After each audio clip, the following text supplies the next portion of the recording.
தீர்த்த தொட்டி முருகன் கோவிலோட கும்பாபிஷேகத்துக்கு தான் வந்திருக்கோம். 250 வருஷம் பழமையான இந்த கோவில்ல அதிசயங்களும் மர்மங்களும் நிறைஞ்ச தீர்த்த தொட்டி முருகன் கோவிலோட கும்பாபிஷேகத்தை நம்ம இந்த வீடியோ மூலமா பார்க்கலாம். வாங்க நம்ம வீடியோக்குள்ள போலாம். வெல்கம் டு அம்மன் கோவில் வாசல் கோலம். இன்னும் நம்ம சேனலை சப்ஸ்கிரைப் பண்ணாமல் இருந்தால் சப்ஸ்கிரைப் பண்ணிடுங்க. விடிய காலையில் 6 மணி போல் இந்த கோவிலில் கும்பாபிஷேகம் நடந்தது. ஆனால் காலையிலேருந்து மத்தியானம் வரைக்குமே சரியான கூட்டம், கோவிலுக்குள்ளே வரவே முடியல. சாயந்தரம் 4 to 5 தான் நம்ம வந்திருக்கோம். அப்போ பார்த்தீங்கன்னா கரெக்டாக பால் குடம் எடுத்துகிட்டு வந்துட்டு இருந்தாங்க. முருகனுக்கு அபிஷேகம் பண்ணிக்கிட்டு இருந்தாங்க. இந்த தீர்த்தத்தில் நீராடிட்டு நம்ம முருகனை போய் வழிபட்டால் நினச்ச காரியம் அப்படியே நடக்கும்னு சொல்கிறாங்க. அந்த தீர்த்த தொட்டிக்கு பக்கத்துலேயே ரெஸ்ட் ரூம் வசதியும் இருக்குது ட்ரெஸ் சேஞ்ச் பண்ணுறதுக்காக. இந்த தீர்த்தத்தை நம்ம வீட்டில் பாட்டிலில் எடுத்துகிட்டு போயும் தெளித்து விடலாம். நோய்வாய்ப்பட்டவங்களுக்கு இந்த தீர்த்தத்தை கொடுத்தா சீக்கிரம் குணமாகும்னு சொல்கிறாங்க. இப்போ நம்ம கோவிலோட என்ட்ரன்ஸில் தான் நிற்கிறோம். பார்த்தீங்கன்னா ராஜகோபுரம் எவ்வளோ ஒரு அழகாக கலரிங் பண்ணி சூப்பராக வச்சுருக்காங்கன்னு. அதுக்கு பக்கத்துலேயே யாகசால பூஜையும் நடந்திருந்தது. நம்ம யாகசால பூஜையில் கலந்துக்க முடியல. நம்ம கும்பாபிஷேகம் ஈவினிங் தான் வந்திருக்கோம். பார்த்தீங்கன்னா கோவிலோட என்ட்ரன்ஸில் தான் இப்போ நம்ம இருக்கோம். நான் உங்களுக்கு இந்த வீடியோ மூலமாக இந்த கோவிலை ஒரு ரவுண்ட் அப்படியே உங்களுக்கு சுற்றி காட்டுறேன். இப்போ நம்ம கோவில் படிக்கட்டு மேலே ஏறி வந்தோம்னா நம்ம கோவிலோட சன்னதி ஸ்ட்ரைட்டாக முருகனோட சன்னதி தான் வருது. புதுசாக ரெடி பண்ண கொடிமரம் வச்சுருக்காங்க. பார்க்குறதுக்கு சூப்பராக தகத்தகன்னு மின்னுது.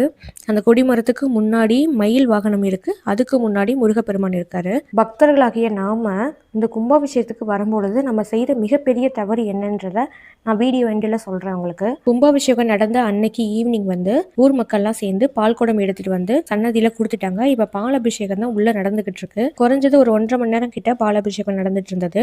அதுக்கப்புறம் முருகனுக்கு அலங்காரம் பண்ணி பக்தர்கள் எல்லாருக்கும் காட்சி கொடுத்தாரு. முருகன் பார்க்குறதுக்கு ரொம்ப ரொம்ப அழகாக இருந்தார். இப்போ நம்ம அந்த முருகனை தரிசனம் பண்ணிவிட்டு மற்ற இடங்களையும் நம்ம சுற்றி பார்க்கலாம். இயற்கையான சூழ்நிலையில் இந்த கோவில் அமைஞ்சிருக்கிறதுனால பக்தர்களுக்கு கண்டிப்பாக ஒரு மன நிம்மதியை கொடுக்கும். இப்போ நம்ம சாமி பார்த்துட்டு சைடில் வந்த வியூ காட்டுறேன். இப்போ நம்ம சாமி பார்த்துட்டு வெளியில் வந்த உடனே அன்னதானம் கூடம் இருக்குது. காலையிலேருந்து இப்போ வரைக்குமே அன்னதானம் கொடுத்துக்கிட்டே இருக்காங்க.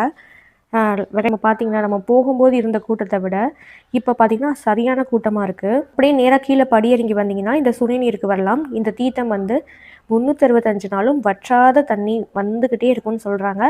அதே மாதிரி இந்த தண்ணி எங்கேருந்து வருதுன்றதே சொல்லவே முடியாது, யாராலையும் கண்டுபிடிக்கவே முடியல அப்படின்றாங்க. அதுக்கு பக்கத்துலேயே ஒரு அரச மரத்துக்கு அடியில் ஒரு சிவலிங்கம் இருக்குது. அப்புறம் இங்கே பார்த்தீங்கன்னா யாகசால பூஜை நடத்தியிருக்காங்க. இதில் பக்தர்கள் மிகப்பெரிய தப்பு செய்கிறாங்க. என்னால் முடிஞ்ச வரைக்கும் அங்கே கூப்பிட்டு நான் சொல்லிக்கிட்டு தான் இருந்தேன். ஆனால் நிறைய பேர் பண்ணுற தப்பு என்னென்னா, யாகசாலை நடத்தின அந்த யாக குண்டத்துக்குள்ளே குச்சியை விட்டு கிண்டி அதில் இருந்த காயின்ஸ் எடுக்கிறாங்க. அது செய்கிறது ரொம்ப பெரிய தவறு. ஹோமகுண்டம் வளர்த்ததுக்கப்புறம் அதுக்குள்ளே உள்ள காயின்ஸையோ அதுக்குள்ளே உள்ள சாம்பலையோ நம்ம எடுக்கவே கூடாது. அப்படி எடுக்கிறது மிகப்பெரிய பாவம். நிறைய பேத்துக்கு தெரியவே மாட்டுது. அதில் இருக்க காயின் கிடச்சா நமக்கு லக்குன்னு நினைக்கிறாங்க. ஆனால் அப்படி செய்கிறது ரொம்ப பெரிய பாவம். இனிமேலாவது நீங்கள் அந்த மாதிரி விஷயங்களை செய்யாதீங்க. ஒருவேளை உங்ககிட்ட அந்த மாதிரி காயின்ஸ் எதுவும் இருந்தாலும் நீங்கள் திருப்பி கோவிலோட உண்டியிலையோ இல்லை கோவில்லையோ கொடுத்துட்டு வந்துடுங்க. அந்த காயினை நீங்கள் வீட்டில் வச்சுருந்தீங்கன்னா உங்களுக்கு தான் கஷ்டம் வரும். இங்கே பார்த்தீங்கன்னா ஒருத்தர் குச்சியை வச்சு நல்லா கிண்டி கிண்டி பார்த்துட்டே இருக்காரு. அந்த மாதிரி செய்கிறது ஒரு பெரிய தவறு. நம்ம அந்த பூஜையை அவமானப்படுத்துகிற மாதிரி.